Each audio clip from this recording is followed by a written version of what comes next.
Hi, it's Andy Hoffman, Marketing Director of Miles Franklin Precious Metals, in our 26th year in business.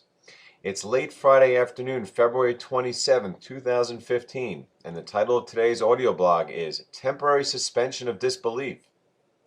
Now, the reason I have increased the quantity of audio blogs lately are many-fold, starting with the fact that many people, through either convenience or cognitive preference, choose to download information audibly via either desktops, tablets, smartphones, or Bluetooth.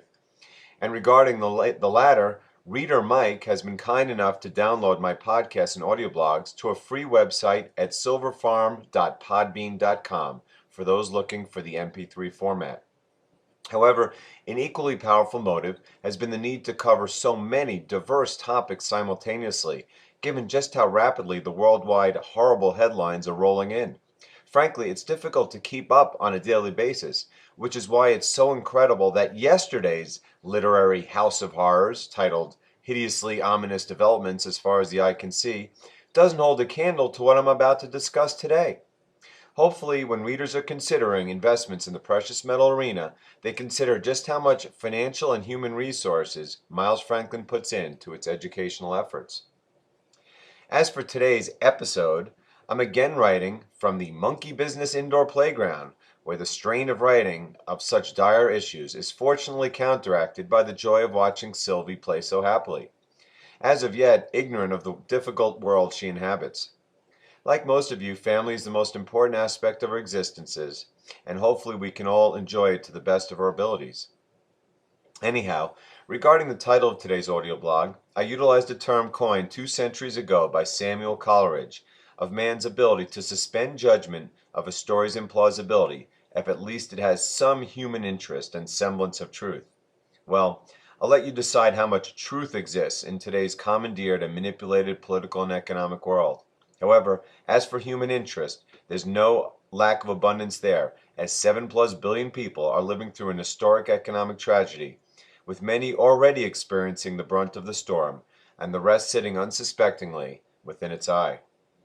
To that end, never can I recall a time where I had such difficulty finding a starting point for an article, as unquestionably there are more cataclysmic, precious metal bullish items to discuss than at any time since the 2008 crisis. Only this time around, the global economic, financial, and geopolitical environment is far more precarious, with essentially zero cushion to fall back on. As today, not only are individuals, corporations, and municipalities bankrupt, but so are sovereign nations and central banks. Not to mention, as the final currency war rages, has gone nuclear, ensuring that the pace of global fiat currency collapse accelerates dramatically. And given that introduction, where have I chosen to start? Appropriately, with the man who started it all. When following his appointment as Fed chairman in 1987, he commenced the time-honored fiat currency mad experiment of trying to prevent any and all financial and economic declines with the exponentially increased money printing that has destroyed the global economy and 99% of its denizens.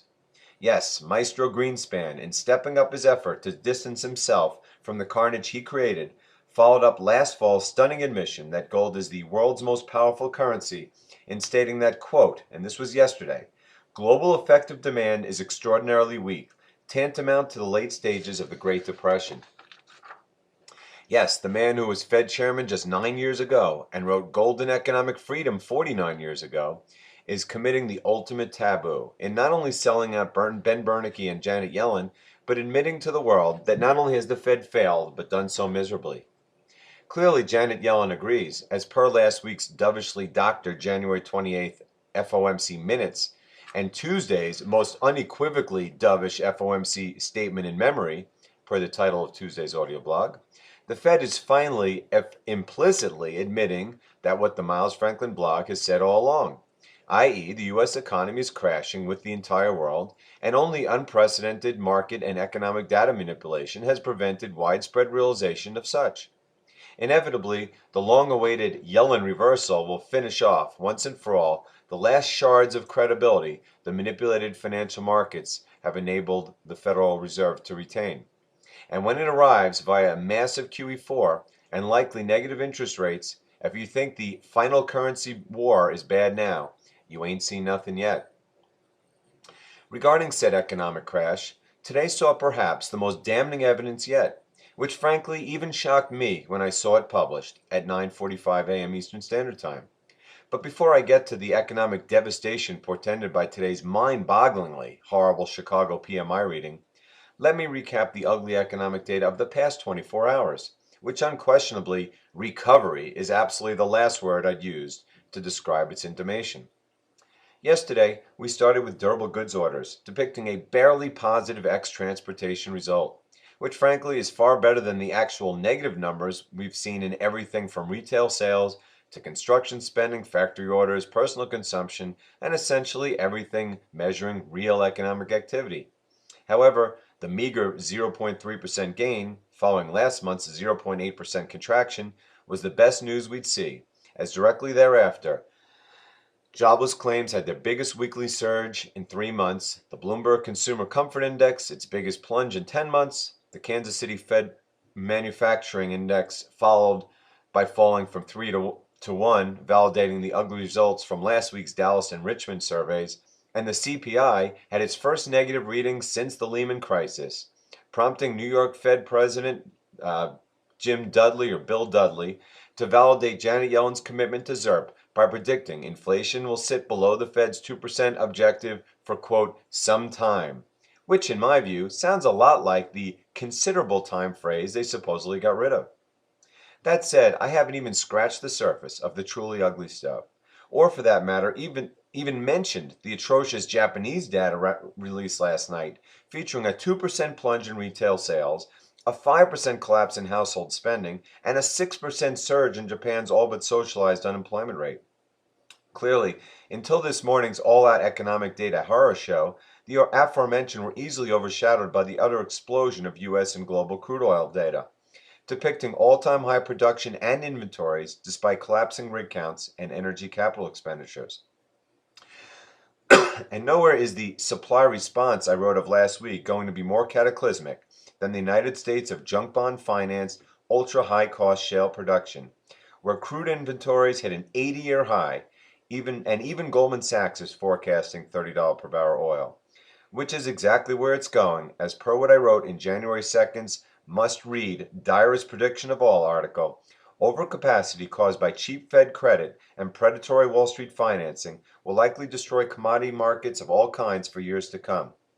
Except, of course, gold and silver, which care of decades of cartel suppression, are on the verge of an all-out production collapse in the face of record demand, with not a chance of equilibrium for years to come. In fact, the oil situation is so dire, irrespective of the new oil PPT's maniacal paper defense of WTI $49 per barrel, top MSM cheerleader Yahoo Finance's top story this morning, written by none other than the Pied Piper of markets CNBC, was titled, Are Oil Producers Running Out of Space? Yes, my friends, there is literally so much oil in the market right now, to the tune of nearly 1.5 million barrels per day of surplus, that there may no longer be any storage space left. In fact, I just got an email from one of my readers in Texas who said that one of the ports near the Gulf has 80 ships full of oil waiting for places to put it. Which is why, when yet another mainstream apologist, Bank of America, which happens to be one of the 2 largest bailout recipients of all time, has its head of commodity research saying the following, this morning, I might add, you'd better take heed. Quote, we're going to see pretty fast inventory builds over the next few weeks. If you run out of space, prices tend to react a lot more violently to adjust that supply and demand imbalance, and that's what we expect over the next few weeks. And heck, we haven't even gotten to today's economic news, let alone the cater of global horrible headlines that dwarf it in importance. Starting with fourth quarter GDP growth, if you want to believe completely meaningless fudge numbers in the first place, being revised from 2.6% to 2.2%. And not only does this revision place 2014 GDP growth at exactly the same 2.2% level as in 2012 and 2013, recovery notwithstanding, but it was even uglier when you consider that it would have been weaker if reduced fourth quarter spending in real economic categories wasn't offset by further increases in estimated healthcare spending, which at 22% was by far the largest fourth quarter spending component, dwarfing all others. And don't forget, healthcare was also by far the largest spending category in the third quarter, care of the beneficial accounting impact of Obamacare. Too bad it's not actual economic output, or that, aside from the healthcare industry, which just happens to be the largest government lobbyer, no one actually economically benefited from it. Which brings me to the Chicago PMI, which no doubt Whirlybird Janet had inside information on before giving her historically dovish Humphrey Hawkins testimony Tuesday. To that end, when I wrote Island of Lies last year, I discussed how certain economic data points were more fudged than others. None more than the monthly NFP employment report, of course, but a close second are the so-called diffusion indices that try to gauge the activity of a 300 million person economy by surveying a handful of politically motivated people with loaded, statistically insignificant questions and seasonally adjusted answers that always seem to seasonally adjust upward. Moreover, no such index has been more of an island of lies tool than the Chicago PMI. And by the way, Chicago got downgraded to nearly junk status by Moody's today, which, despite all of the other diffusion indices starting to roll over and or sharply decline, the Chicago PMI has continued to pretend the economy was running strongly. Well, when I saw this morning's number, my jaw actually dropped, and frankly, it still sits on the floor nearly 3 hours later. Yes, my friends, the vaunted Chicago PMI not only missed expectations of falling from a ridiculously unrealistic 59.4 to 58.7, but plunged all the way to, drumroll please, 45.8, depicting a nation hopelessly in recession, which of course is exactly what is the case. Yes, 45.8, a level last seen in July 2009, following its largest monthly plunge since the heart of the Lehman crisis in October 2008, and largest new orders plunge on record. And this coinciding with publication of the largest consumer sentiment plunge in 16 months. Frankly, I'm still in awe as to how the U.S. government allowed such an ugly number to be published. But again, the unstoppable tsunami of reality is becoming more and more powerful each day, and economic Mother Nature more and more angry at what a handful of sociopathic bankers and politicians have done to a natural order that must be returned to normal. As you can see, the damage across the so-called strongest economy is as deep as it is broad, and I haven't even discussed the catastrophic ramifications of the stronger dollar, resulting not from U.S. economic strength, but as I've been claiming ad nauseum, due solely to global fear that the big one is upon us, yielding capital to flow into the world's most liquid markets, which include gold and silver, of course, although government naked shorting in the paper markets has temporarily offset record demand in the physical markets. In the beginning of 2014, i.e. last year, I predicted this terrifying currency market development for all parties involved would occur, and followed up by predicting more of the same in my 2015 predictions audio blog, which is exactly what has happened, and then some. As I write, the dollar is sitting on the cusp of a new 12-year high, and this despite all the aforementioned horrifying economic data. And no, it's not just the euro it's surging against, which I'll get to momentarily, but all global currencies, some like the Brazilian real in truly terrifying fashion, and others like the Ukrainian hryvnia in hyperinflationary fashion. All along, I have claimed that the strong dollar will not only destroy countless nation states, but would utterly torpedo U.S. corporate earnings, which are already amidst their first year-over-year decline since 2008, and this despite unprecedented accounting chicanery and debt-financed but earnings per share boosting share buybacks. Which is why it was so comical to see everyone's favorite buffoon, propagandist, and liar, James Bullard of the St. Louis Fed, claiming the strong dollar's effect on the U.S. economy is marginal and shouldn't inhibit growth. Perhaps you should look at the chart ZeroHedge published yesterday, comparing the dollar index to S&P 500 earnings estimates, with its essentially 100% correlation. To that end, in last month's most ominous quote of the year, I wrote that the U.S. would not and could not allow itself to lose the final currency war to an exploding dollar. And thus, it shouldn't surprise anyone just how dovish Janet Yellen's congressional testimony this week was. Back to the plunging euro. Exactly how much clearer do I need to be that a Grexit is in the cards, likely by year end? And moreover, how much more obvious can it be that the only reason an all-out stock, bond, and currency implosion, the world wound, hasn't consumed the world in biblical fashion yet? is due to the most maniacal, unrelenting, transparent, and arrogant market manipulation scheme in history. I mean, is anyone reading the headlines, much less my commentary, of how fraudulent the Greek deal was in the first place, how impossible it is for them, or any of the pigs for that matter, to pay off their debt, how nothing can or will change in 4 months' time, how the Greek energy minister yesterday claimed he will not pay heed to said deal's austerity demands, or how the Greek people are on the verge of violent revolution per the anti-government rallies going on in Athens today. To wit, this morning alone, as Germany's Bundestag rubber-stamped Greece's and the Eurogroup's 4-month stay of execution, it appears one of Greece's largest banks may have run out of money, as the stock of its actual largest bank, the National Bank of Greece, which I've deemed the world's most insolvent financial institution, has seen its stock plunge 25% since said deal was announced Monday. Moreover, the mainstream news is littered with articles of how Greece and its banks won't even survive through the 4-month extension period without another massive bailout, and potentially could default within weeks. Readers, there's a reason why the euro is in all-out free fall this morning to below 1.12 to the dollar, as nearly the lows set, which were nearly the lows set right after Syriza's election victory.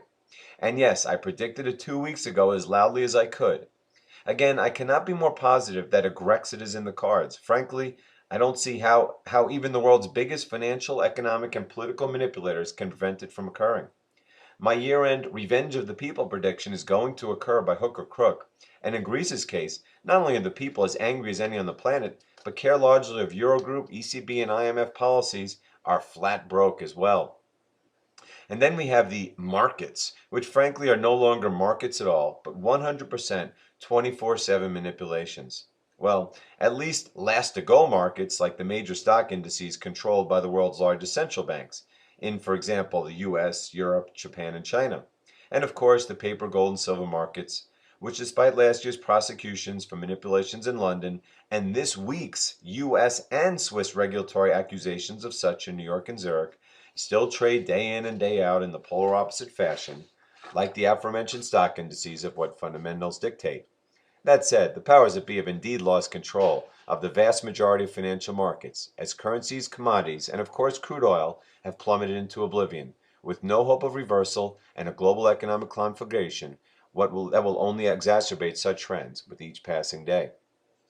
I have written of all these topics ad nauseum, including the new oil PPT, which roughly 3 weeks ago undertook an inevitably losing effort to hold WTI crude above $49 per barrel, and thus will not rehash all the particulars here, although I am extremely intrigued by the battle going on at 2.0% on the US 10-year Treasury yield, which by all accounts should be plunging like those of Germany, Japan, and other major Western powers toward zero, but for some reason is finding support. In fact, as I write right now, it's literally 1.995%.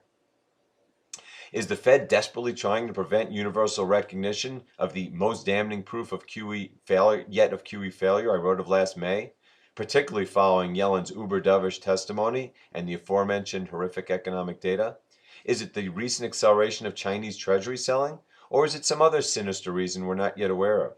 Frankly, I don't know, but suffice to say there has never been a time where the manipulation of everything not nailed down has so dramatically deformed the global political, economic, and financial landscape and caused such dramatic wealth disparity that the seeds of revolution are so ripe for blossoming.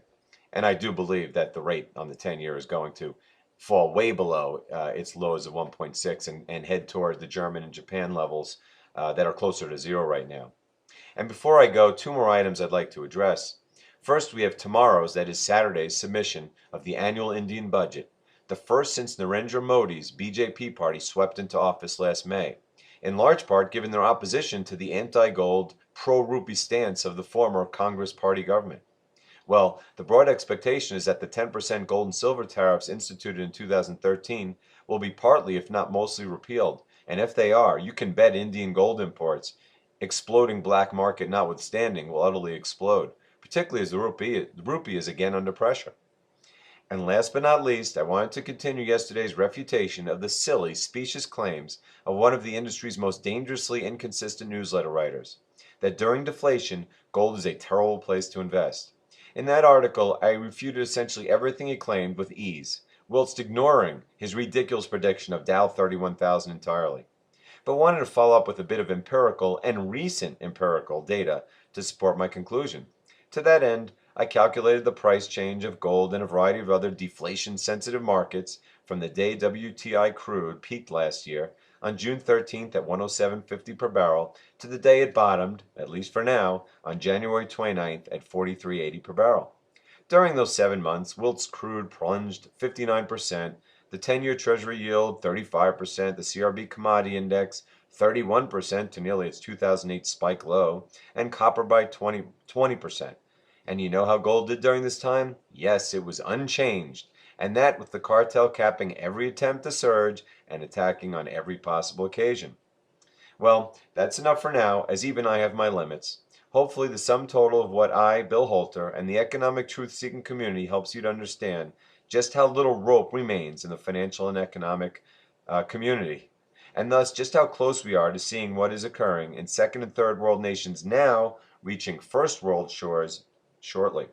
To that end, the protection of your hard-earned savings with real money, i.e. physical gold and silver, has never been more imperative. And if you decide to take action by buying or storing precious metals, we hope you'll call Miles Franklin at 800